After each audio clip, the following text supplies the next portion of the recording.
Sizlar qaranglar, o'zim ishlatadigan shampun haqida sizlarga aytmoqchiman. Bu shampunning menga eng yoqqan tarafi, ko'rayotganlaringiz Dvobodnom bazami ham o'zining ichida.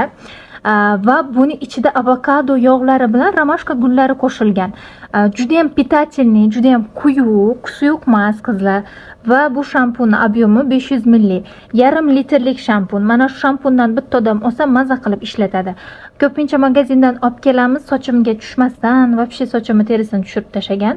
Lekin mana shu shampun juda ham zo'r ekan. Для всех волосов, ya'ni hamma sochga to'g'ri kelar ekan. Ko'p qizlarimiz sochini ko'p bo'yagandan keyin sochlari qotishni boshlaydi-yu, o'sha sochlarga ham zo'r tushadi. Bu shampunda sochingizni yuvsangiz, xuddi laminatsiya qilgandek sochlar shunday yaltillab blesk bo'lib turar ekan. O'zining ichida ham balzami bor. Balzam alohida olib o'tirish shart emas. Halol, sochga zo'r pitaniya berar ekan. Hozir skidkada narxini kommentariyaga yozib qo'yaman, bemalol zakaz bersangizlar bo'ladi.